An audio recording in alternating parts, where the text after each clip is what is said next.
ডাকসুর ভিপি সাদিক কাইমের নেতৃত্বে 15 সদস্যের ডাকসু প্রতিনিধি দলকে চীন সরকার ডেকে নিয়ে গেছে চীনে। এটি বাংলাদেশে চীনের যিনি রাষ্ট্রদূত তার আমন্ত্রণে তারা সেখানে গিয়েছে। বিয়ের উৎসবের আমেজ শেষ হতে না হতেই এবার সামনে এলো এক বিশাল এবং রোমাঞ্চকর রাজনৈতিক চমক। বিয়ের পরেই হঠাৎ কেন চীন সফরে যাচ্ছেন সাদিক কায়েম? এটি কি কেবলই একটি সাধারণ শিক্ষা সফর, নাকি এর পেছনে লুকিয়ে আছে গভীর কোনো আন্তর্জাতিক মাস্টার প্ল্যান? সাদিক কায়েম উড়ে, আসিফ মাহমুদ, সজীব ভুঁইয়া ঘুরে, আর আবিদুল ইসলাম খান দৌড়ে। সাদিক কায়েমের বিয়ের খবর নিয়ে সামাজিক যোগাযোগ মাধ্যমে আমি যদি বলি বেশ হুলস্থুল কাণ্ড। ডাকসু ভিপির বিয়ে হিসেবে এটা আলোচনা হওয়া, বিয়ের খরচের ব্যাপারে যেটা দেখেছেন চেষ্টা করা হয়, এটা তো মূলত ছিল ওনার যে ওয়াইফ, ওনার বাবার আয়োজন। তোমরা যদি তোমাদের শিরদাঁড়াকে উঁচু রাখো, তোমরা যদি এই গণরম গ্যাস্ট্রম কালচারের বিরুদ্ধে, এই ফাও খাওয়া রাজনীতির বিরুদ্ধে, এই পেশি শক্তি রাজনীতির বিরুদ্ধে তোমরা যদি ঐক্যবদ্ধভাবে এটার বিরুদ্ধে কথা বলতে পারো, তাহলে এই ক্যাম্পাসে আর কখনো গণরম গ্যাস্ট্রম কালচার ফিরবে না ইনশাআল্লাহ। আসসালামু আলাইকুম। ভিডিওটি যারা দেখছেন অনুরোধ থাকবে দয়া করে শেষ পর্যন্ত পুরো ভিডিওটি দেখবেন। প্রিয় দর্শক, খুবই গুরুত্বপূর্ণ একটা ভিডিও নিয়ে হাজির হয়েছি আপনাদের মাঝে বলতে পারেন। বিয়ের পরে যেন ভাগ্য খুলে গেল, কপাল খুলে গেল সাদিক কায়েমের। ডাকসুর ভিপি সাদিক কায়েম সাম্প্রতিক সময় বিয়ে করেছেন, সংসার জীবন শুরু করেছে, আপনারা সকলেই জানেন। এবং সামাজিক যোগাযোগ মাধ্যমে এখন একটি সংবাদ ঘুরে বেড়াচ্ছে, মানুষ লেখালেখি করছে যে বিয়ের পরপরই কপাল খুলে গিয়েছে সাদিক কায়েমের। কেন এই কথা বলা হচ্ছে? তার একটি কারণ অবশ্যই রয়েছে। সাম্প্রতিক সময়ে চীনা দূতাবাসের আমন্ত্রণে 7 দিনের সফরে চীনে গেছে ঢাকা বিশ্ববিদ্যালয় কেন্দ্রীয় ছাত্র সংসদের ডাকসু 15 সদস্যের একটি প্রতিনিধি দল। এবং এটি নিয়েই এত আলোচনা। সকলেই বলছে সাদিক কায়েমের বিয়ের পরে কপাল খুলে গেছে। বিয়ের পরপরই এমন সম্মান পেল চীন দূতাবাস নিজে আমন্ত্রণ করে ডাকসুর ভিপি সাদিক কায়েম ও তার 15 জন সঙ্গীকে চীনে নিয়ে গেছে চীন সফরে। প্রিয় দর্শক শ্রোতা মণ্ডলী, চলুন কথা না বাড়িয়ে দেখে আসি কয়েকটা প্রতিবেদন এবং বিশ্লেষণ। দেখব সত্যি কি বিয়ের পর সাদিক কায়েমের কপাল খুলে গিয়েছে? সাদিক কায়েম কিসের জন্য আসলে চীন সফরে গিয়েছে? ডাকসুর যে 15 সদস্যের যে প্রতিনিধি দল তারা যে চীন সফরে গিয়েছে, সেই সফরটা কিসের জন্য, কি কারণে গেল তারা চীনে, সেটাই আমরা দেখব কয়েকটা বিশ্লেষণ এবং প্রতিবেদন থেকে। আশা করি সঙ্গে থাকবেন পুরো ভিডিওটি জুড়ে আপনারা আমাদের। বিয়ের উৎসবের আমেজ শেষ হতে না হতেই এবার সামনে এলো এক বিশাল এবং রোমাঞ্চকর রাজনৈতিক চমক। বিয়ের পরেই হঠাৎ কেন চীন সফরে যাচ্ছেন সাদিক কায়েম?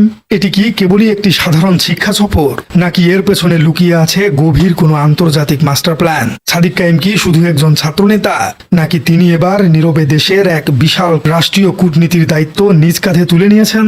দর্শক, ঘটনার শুরু গতকাল ডাকসু কার্যালয়ে। চীনা দূতাবাসের কালচারাল কনসালট্যান্ট লিও শাওপং গতকাল সশরীরে ঢাকা বিশ্ববিদ্যালয়ের ডাকসু কার্যালয়ে এসে উপস্থিত হয়েছিলেন। তিনি ডাকসু নেতৃবৃন্দের সাথে অত্যন্ত উষ্ণ এবং আন্তরিক পরিবেশে এক সৌজন্য সাক্ষাৎ শেষ করেছিলেন। তবে এই সাক্ষাতের সবচেয়ে চমকপ্রদ বিষয়টি ছিল সাদিক কায়েমের প্রতি চীনা দূতাবাসের ব্যক্তিগত মনোযোগ। লিও শাওপ্যাং ব্যক্তিগতভাবে সাদিক কায়েমকে তার নতুন বিবাহিত জীবনের জন্য ফুলের শুভেচ্ছা এবং শুভকামনা জানিয়েছিলেন। তবে চমক এখানেই শেষ নয়। চীনা দূতাবাসের সরাসরি আমন্ত্রণে আগামীকাল থেকে ডাকসুর 15 সদস্যের একটি বিশেষ প্রতিনিধি দল সপ্তাহব্যাপী এক রাষ্ট্রীয় মানের চীন সফরে যাচ্ছেন।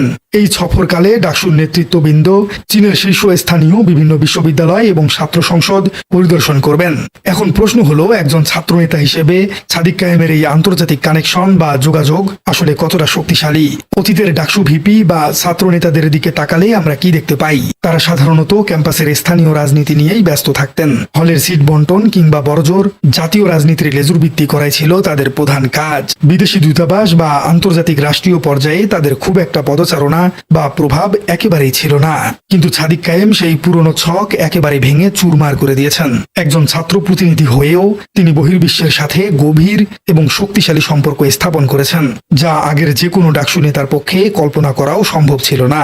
দর্শক, আপনাদের নিশ্চয়ই মনে আছে, এর আগেই সাদিক কায়েম এক বিশাল চমক দেখিয়েছিলেন। তিনি তুরস্কের বর্তমান প্রেসিডেন্ট রিসেপ তাইপ এরদোগানের পুত্র বিলাল এরদোগানকে ঢাকা বিশ্ববিদ্যালয়ে নিয়ে এসেছিলেন। তুরস্কের মতো একটি শক্তিশালী মুসলিম রাষ্ট্রের শীর্ষ পর্যায়ের সাথে তার এই যোগাযোগ পুরো দেশকে তাক লাগিয়ে দিয়েছিল। আর এবার তিনি হাত মিলিয়েছেন এশিয়ার সুপার পাওয়ার চীনের সাথে। তিনি প্রমাণ করেছেন যে তিনি শুধু ঢাকা বিশ্ববিদ্যালয়ের নেতা নন, বরং জাতীয় এবং আন্তর্জাতিক কূটনীতিতেও তিনি এক অনন্য এবং পরিপক্ক ভূমিকা পালন করে চলেছেন। এবার আসা যাক সবচেয়ে গুরুত্বপূর্ণ বিষয়ে। এশিয়ার পরাশক্তি চীন কেন হঠাৎ করেই ডাকসুর প্রতি এত আগ্রহী হয়ে উঠল? আন্তর্জাতিক কূটনীতিতে চীন কখনো কোনো পদক্ষেপ বিনা কারণে গ্রহণ করে না। তাদের প্রতিটি পদক্ষেপের পেছনে একটি সুদূরপ্রসারী লক্ষ্য থাকে। আন্তর্জাতিক সম্পর্ক বিশ্লেষকরা বলছেন, চীন অত্যন্ত দূরদর্শী একটি রাষ্ট্র। তারা খুব ভালোভাবেই বুঝতে পেরেছে আগামীর বাংলাদেশের রাজনীতির চাবিকাঠি আসলে কাদের হাতে রয়েছে। 2024 সালের জুলাই গণ অভ্যুত্থানের পর বাংলাদেশের রাজনৈতিক প্রেক্ষাপট পুরোপুরি বদলে গেছে। দেশের একটি বৃহৎ এবং পুরনো আন্তর্জাতিক দল এখন ক্ষমতার বাইরে। অন্যদিকে বাংলাদেশ জামায়াতে ইসলামী এবং ইসলামী ছাত্র শিবির এখন দেশের রাজনীতিতে এক বিশাল ফ্যাক্টর হিসেবে আবির্ভূত হয়েছে। সাধারণ মানুষের মাঝে তাদের গ্রহণযোগ্যতা ব্যাপকভাবে বৃদ্ধি পেয়েছে।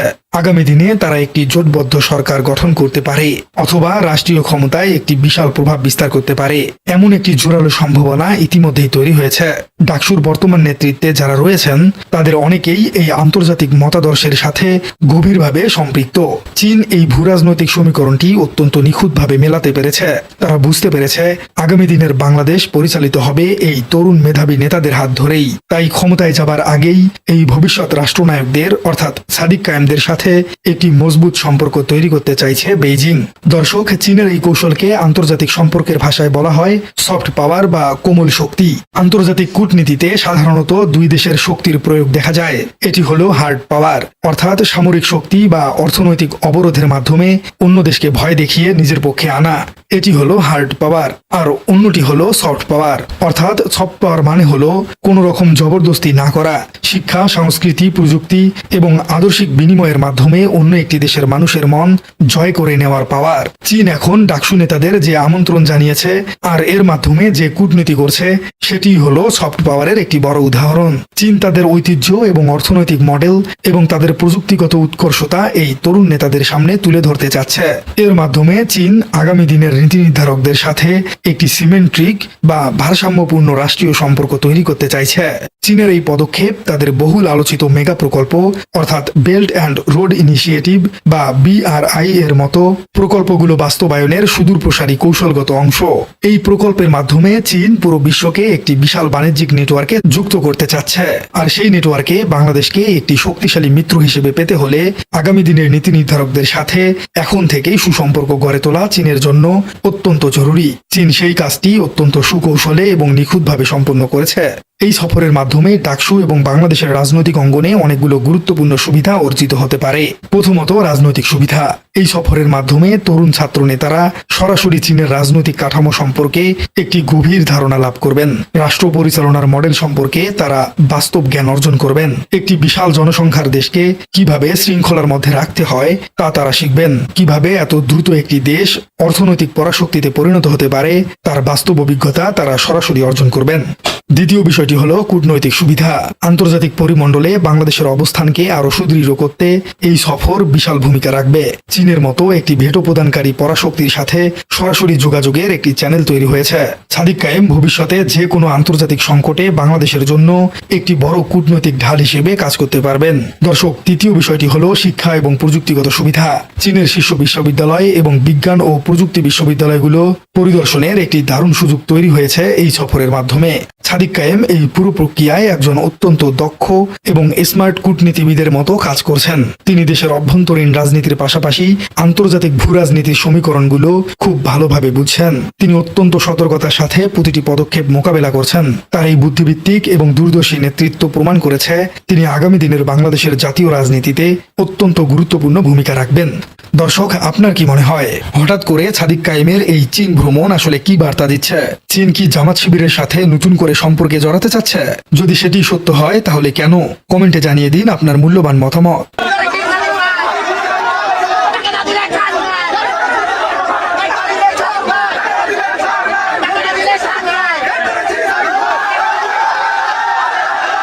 এসেছে। ঢাকা বিশ্ববিদ্যালয়ের ইতিহাসে 104 বছর ইতিহাসে নারীদের জন্য কোনো জিমনেশিয়াম হয় নাই।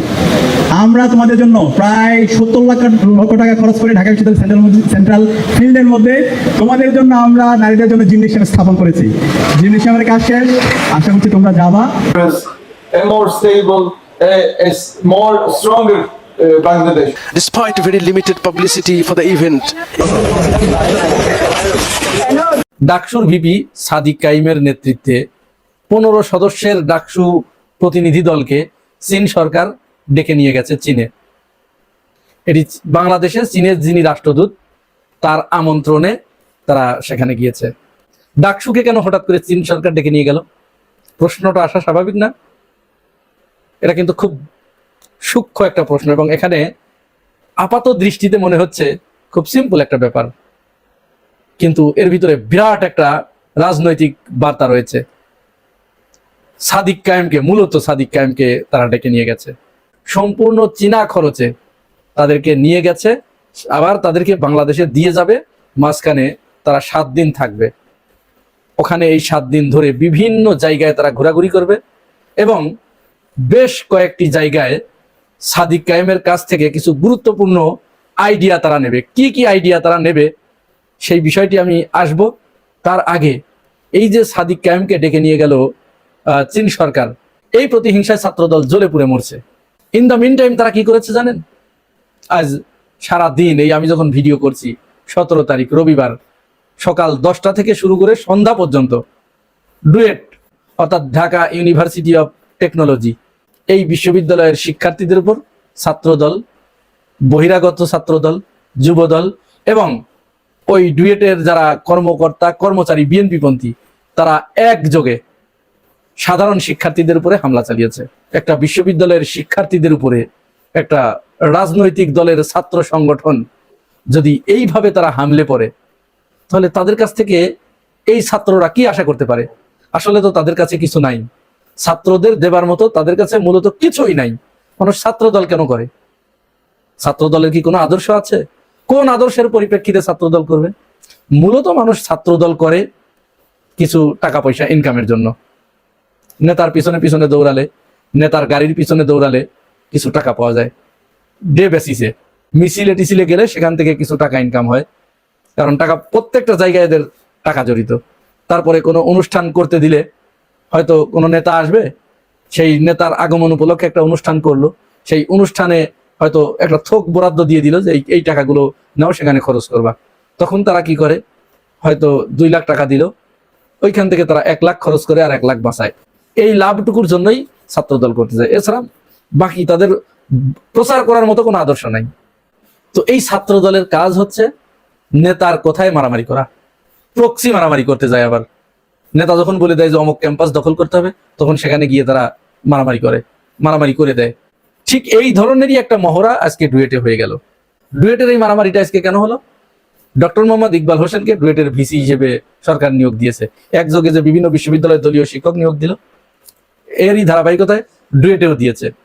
ডুয়েটের শিক্ষার্থীরা এটার প্রতিবাদ জানিয়ে আসছে বেশ কয়েকদিন ধরে যে না, আমরা বাইরে থেকে শিক্ষক নিয়োগ দিলে এটা মানব না। যেহেতু ডুয়েটের প্রশাসনিক, তার অবকাঠামোগত, তার পাঠদান সম্পূর্ণ ভিন্ন বিষয়, সুতরাং এখানে ডুয়েটের শিক্ষক যারা আছে তারা এই বিষয়ে বেশি ওয়াকিবহাল।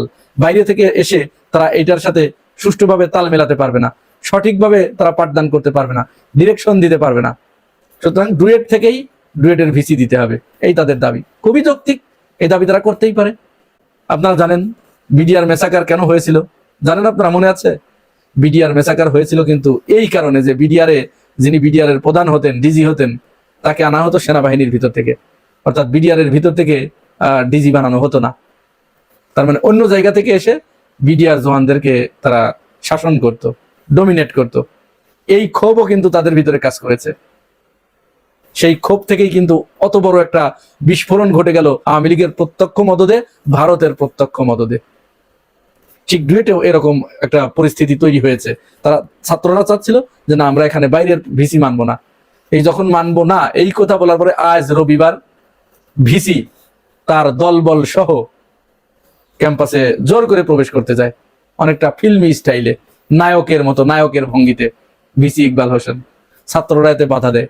বাধা দিলেই আগে থেকেই ছাত্রদল বিভিন্ন জায়গা থেকে বহিরাগত এনে জড়ো করে রাখার পরে এইভাবে হামলা করে ছাত্রদের উপরে। এই হামলার পরে আবার ছাত্রদল এবং ছাত্র শিবির একে অপরকে পরস্পর দায়ী করেছে।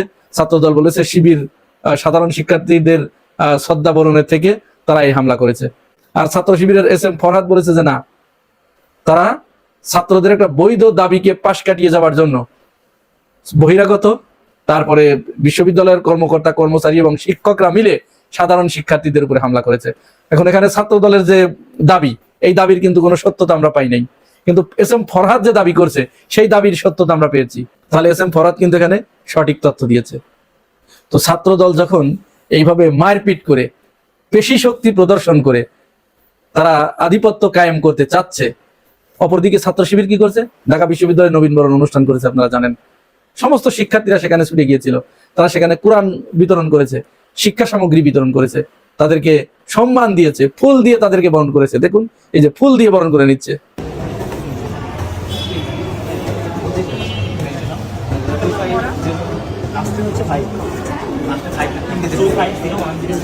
তার মানে কি, ছাত্রদল যেখানে মারপিট করে আহত করছে, ছাত্র শিবির সেখানে ফুল দিয়ে শিক্ষার্থীদেরকে বরণ করে নিচ্ছে। তাহলে আপনার রাজনীতি কেন মানুষ করতে আসবে?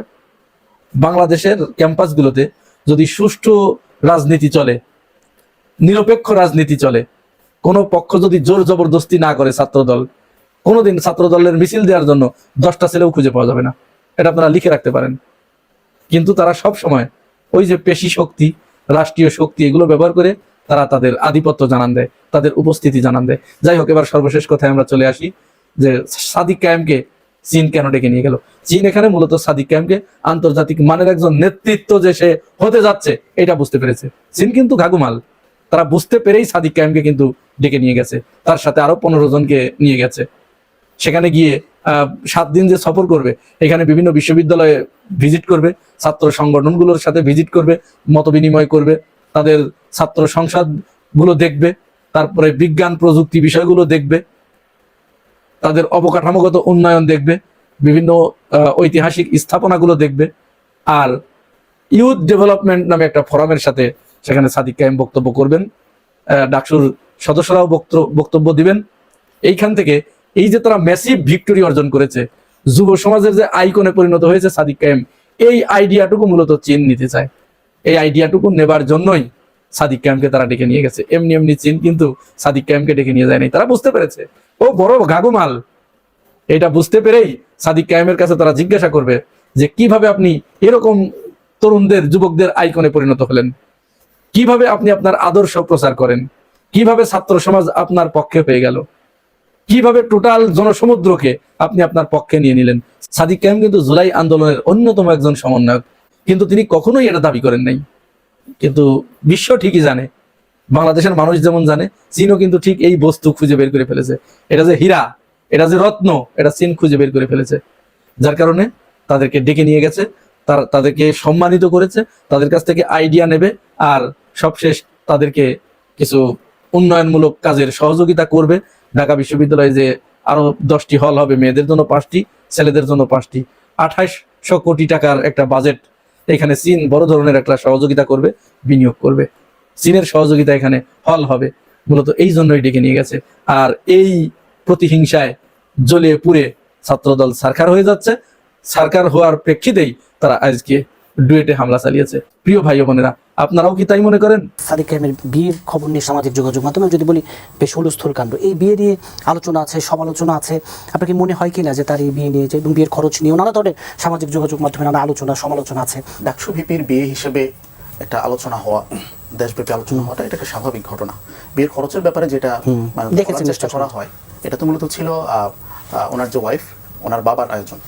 তো উনি আয়োজন করেছেন, উনি দাওয়াত দিয়েছেন। সাদিক ভাই নিশ্চয়ই চট্টগ্রামে আয়োজন করবেন, ওনার বাড়ি সেখানে। উনি চায়না থেকে ফিরে এসে খুব শীঘ্র আয়োজন করার কথা। সো যে আয়োজনটা হয়েছে এটা সাদিক ভাইয়ের আয়োজন না, এটা মূলত মেয়ে পক্ষের আয়োজন। আমি একটা বিষয় খুব অবাক হচ্ছি যে সাদিক কায়েমকে ছাত্রলীগের প্রার্থী করানোর ব্যাপারে ওনারা যখন কোনো এভিডেন্স হাজির করতে পারেন না, ওনাদের রাকিব ভাই থেকে শুরু করে নাসির ভাই থেকে শুরু করে সবাই এই কথাটি বলে থাকেন সকল টকশোতে।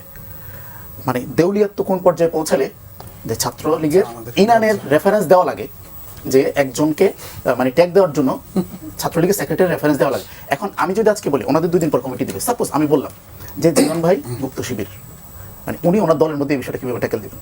কারণ আমার কথাও তো উনি রেফারেন্স হিসেবে নিচ্ছেন, উনি ছাত্রলীগের সেক্রেটারির কথাও রেফারেন্স হিসেবে নিচ্ছেন, যার তার কথা রেফারেন্স হিসেবে নিচ্ছেন, নট এভিডেন্স। সেকেন্ড হলো ওনারা বলতেছেন আমরা কাউকে সিম্পথি দেখাচ্ছি। শিবির সভাপতি দেলোয়ার ভাই, শিবির সভাপতি দেলোয়ার ভাই 2012-13 সালে 57 দিন টানা রিমান্ডে ছিল। শিবির কর্মী ঝিনাইদহে সোহানকে তার মায়ের কাছ থেকে নিয়ে চোখ তুলে ফেলা হয়েছে। শিবিরের সভাপতি বুয়েটের সিরাজুল ইসলামকে বুয়েট ক্যাম্পাসে শিবির প্রকাশ্যে কুপিয়ে 2 মাস হসপিটালাইজ করে রাখতে হয়েছিল। 13, 14, 15 আন্দোলনে শিবিরের প্রায় 100 নেতাকর্মী শহীদ হয়েছে। আমার কাছে খুব অবাক লাগে আওয়ামী লীগ যেভাবে 71কে নিজেদের দলীয় সম্পত্তিতে পরিণত করেছে, বিগত ফ্যাসিবাদ বিরোধী মুভমেন্টকে ছাত্রদল বিএনপি সেভাবেই তাদের একক মুভমেন্ট হিসেবে দেখানোর চেষ্টা করা হয়। সকল জায়গা থেকে শিবির কিংবা জামাত, আদার্স আর অন্যান্য পার্টি সবাইকে খারিজ করার চেষ্টা করা হয়। এটা ছাত্রদলের জন্য বা বিএনপির জন্য একটা লজ্জা যে তারা আওয়ামী লীগের ওই প্রক্রিয়াটা হুবহু কপি পেস্ট করছে।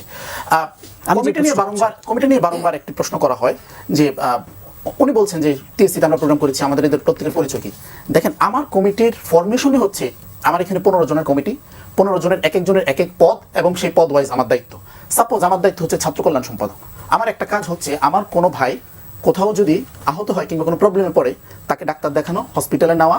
ওনারা যখন আমার কর্মীর গোড়ালি কেটে দিচ্ছেন আমি টানা 3-4 দিন তাকে নিয়ে হসপিটালে ছিলাম। আমার প্রশ্ন হচ্ছে আমার প্রত্যেকটা সম্পাদকের কাজ ডিফাইন্ড, তার এই কাজ। ওনাদের যে 100-200 করে সহসভাপতি এবং জয়েন্ট সেক্রেটারি থাকেন তাদের কাজটা কি? উনি কেন ভাবতেছেন ওনার ফর্মেটে আমাকে কাজ করতে হবে? উনি কেন ভাবতেছেন ছাত্রদল ফর্মেটে আমাকে কাজ করতে হবে? ওনারা যখন সেই 1 থেকে 2024 পর্যন্ত অলমোস্ট 2 যুগ একসাথে শিবির ছাত্রদল নানান আন্দোলন করেছে, ক্যাম্পাসে ছিল। শিবির তো ভাই 1 সালেও এই 15 জনের কমিটি দিয়ে ঢাকা বিশ্ববিদ্যালয় চালিয়েছে। শিবির তো ওই 6 সালেও 15 জনের কমিটি দিয়ে চালিয়েছে। ওই প্রশ্ন তো তখন করেন নাই। এটা আসলে মানে ওনাদের একটা দেউলিয়াত্ব। আমি যে প্রশ্নটা রাখছিলাম, এই যে এখন যে বিভাজনের দায় কার? আপনি এই প্রশ্নের উত্তর খোঁজার জন্য দেখবেন 5ই আগস্টের পরে এই বিভাজনের রাজনীতিকে শিবির শুরু করেছে। শিবির সুযোগ পাওয়ার পরও কি কোনো হল দখল করেছে?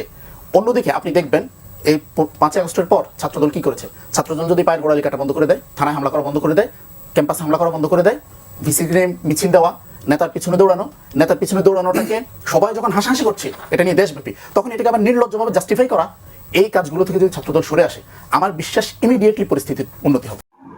সাদেক কায়েম উড়ে, আসিফ মাহমুদ সজীব ভুঁইয়া ঘুরে, আর আবিদুল ইসলাম খান দৌড়ে। আপনাদেরকে মূল ভিডিওতে যাওয়ার আগে একটা ভিডিও দেখাই। নিশ্চয়ই চিনতে পারছেন আসিফ মাহমুদ সজীব ভুঁইয়া, আর যার মাথায় চুল নেই তিনি হলেন জাতিসংঘের মানবাধিকার কমিশনের প্রধান ভলকার তুর্ক। আসিফ মাহমুদ এখন দক্ষিণ কোরিয়া সফরে রয়েছেন ওয়ার্ল্ড হিউম্যান রাইট ফোরামের গুরুত্বপূর্ণ, জাতিসংঘের একটি গুরুত্বপূর্ণ মিটিংয়ের অংশ হিসেবে। দেখেন, এত বড় একটা প্রোগ্রামে আসিফ মাহমুদ সজীব ভুঁইয়া উপস্থিত হয়েছে, কিন্তু কোনো বাংলাদেশের কোনো মিডিয়াতে কোনো নিউজ নাই। একটা কথা খেয়াল করেছেন? এই প্রশ্নটাই বাংলাদেশের মিডিয়াকে আপনি করতে পারেন। বাংলাদেশের মিডিয়া কত অথর্ব, কত বেইমান, কত টাউট। এটা একটা গুরুত্বপূর্ণ খবর না?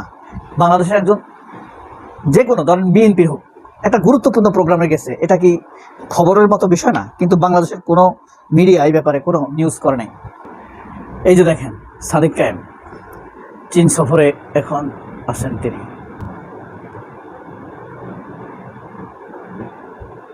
দেখছেন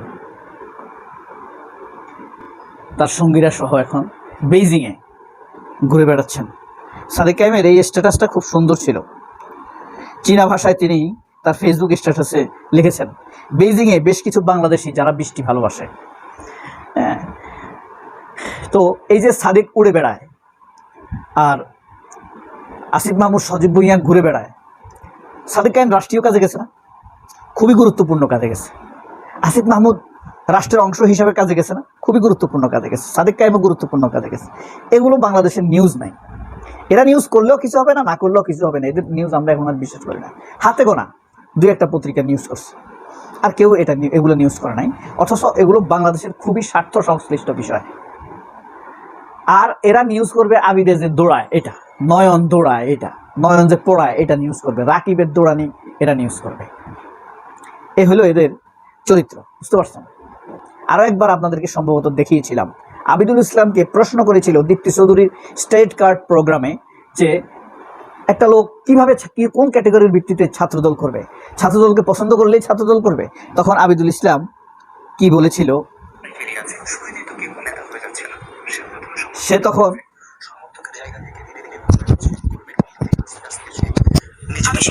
সম্পর্কে জানতে চাচ্ছি, সে প্রমাণ করার মাধ্যমেই নেতৃত্বের জায়গাতে আসে। ওই ছাত্রীটা কি? সে ছাত্রীটা হচ্ছে যে ধরেন আমাদের বাংলাদেশের জাতীয়তাবাদ যেটা আছে সেটাকে ধারণ করে যারা আমাদের সাথে চলাফেরা করবে, যদি তার পড়াশোনা, তার গবেষণা, তার রেজাল্ট, তার সহশিক্ষা গোনায় ধরে। সে বলছে আমাদের সাথে ঘুরবে ফিরবে, আড্ডা দিবে, তারপর ধীরে ধীরে সে জাতীয়তাবাদী ছাত্রদলকে ভালোবেসে ফেলবে। এই হলো তাদের কাজ, এই হলো তাদের আদর্শ প্রচারের পদ্ধতি।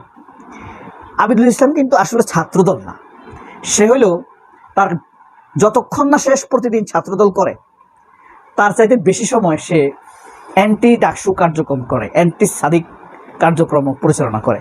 কিভাবে সে সাদিক কায়েমকে মিথ্যাবাদী বলতে পারবে, কিভাবে গুপ্ত বলতে পারবে, কিভাবে সে সাদিক কায়েমকে আপনার এই একজন নেগেটিভ ব্যক্তি হিসেবে উপস্থাপন করতে পারবে, কিভাবে তার নামে একটা রিউমার ছড়ানো যাবে, একটা অপবাদ দেওয়া যাবে।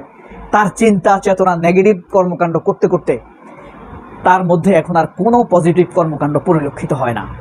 এ হইল আবিদুল ইসলাম আবিদ।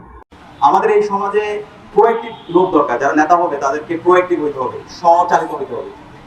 আমাদের এই সমাজে দেখা যায় নির্বাচনের আগে আগে এমন কিছু নেতা আসে, ওদের 10 বছর 5 বছর ধরে ওদের কোনো অ্যাক্টিভিটি দেখা যায় না, কিন্তু নির্বাচনের আগে চমৎকার চমৎকার কিছু গল্প শোনায়, তাদের কথা এবং কাজের মধ্যে আমরা মিল দেখতে পাই না।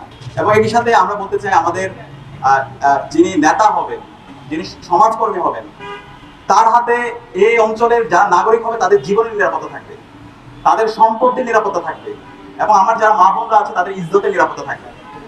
এবং এই যে রমনা সমাজ কল্যাণ সোসাইটি যারা এখানে নেতৃত্ব পর্যায়ে আছে, তারা প্রমাণ করেছে, তারা যতদিন ধরে এখানে রাজনীতি করছে, সমাজকর্মী হিসেবে তারা কাজ করছে, একজন মানুষের বিরুদ্ধে আপনি দেখাতে পারবেন না যে কারো অধিকার হরণ করেছে, কারো সম্পত্তি লুট করেছে, কারো উপর অন্যায়ভাবে জুলুম করেছে, অথবা কেউ কোনো দুর্নীতি করেছে, কারো টাকা মেরে খেয়েছে।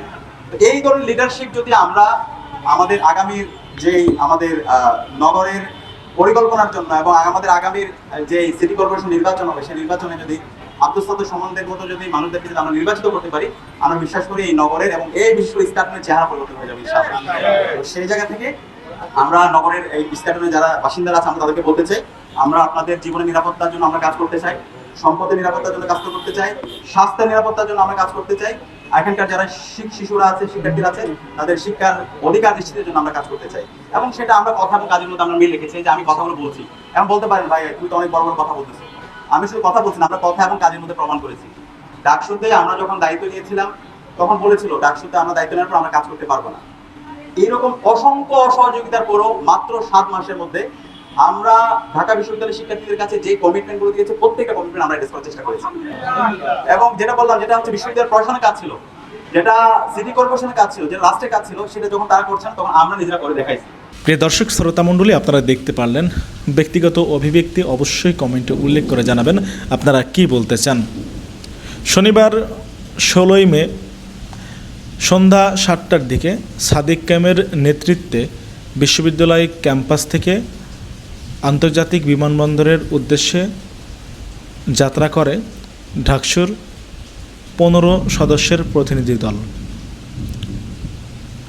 এই 15 সদস্যের মধ্যে রয়েছেন DUCSU VP Sadiq Kayem, GS S M Farhad, AGS Mohiuddin Khan, মুক্তিযোদ্ধা ও গণতান্ত্রিক আন্দোলন সম্পাদক ফাতেমা তাসনিম ঝুমা, বিজ্ঞান ও প্রযুক্তি সম্পাদক ইকবাল হায়দার এবং কমন রুম, রিডিং রুম ও ক্যাফেটেরিয়া সম্পাদক উম্মে সালমা, আন্তর্জাতিক সম্পাদক জসিমউদ্দিন খান, সাহিত্য ও সাংস্কৃতিক সম্পাদক মোসাদ্দিক আলী ইবনে মোহাম্মদ, গবেষণা ও প্রকাশনা প্রকাশক সম্পাদক সানজিদা আহমেদ তন্নি, ক্রিয়া সম্পাদক আরমান হোসেন, ছাত্র পরিবহন সম্পাদক আসিফ আবদুল্লাহ, সমাজসেবা সম্পাদক এবি জুবায়ের, ক্যারিয়ার ডেভেলপমেন্ট সম্পাদক মাজহারুল ইসলাম, স্বাস্থ্য ও পরিবেশ সম্পাদক আবদুল্লাহ আল মিনহাজ, মানবাধিকার ও আইন বিষয়ক সম্পাদক মোহাম্মদ জাকিরিয়া। এ সফরে ডাকসুর প্রতিনিধি দল চীনের বিভিন্ন বিশ্ববিদ্যালয়, ছাত্র সংসদ শিক্ষা ও গবেষণা প্রতিষ্ঠান, বিজ্ঞান ও প্রযুক্তি কেন্দ্র এবং অর্থনৈতিক প্রতিষ্ঠান পরিদর্শন করবেন জানা গেছে। প্রিয় দর্শক শ্রোতা মণ্ডলী, আপনারা জানাবেন আপনাদের অভিব্যক্তি। তার এই চীন সফর, সাদিক কায়েম ও তার যে 15 সদস্যের প্রতিনিধি দল সাম্প্রতিক সময়ে যে চীন সফরে গিয়েছে, তাদের এই চীন সফরের পিছনে আসলে কি সাদিক কায়েমের বিয়ে রয়েছে?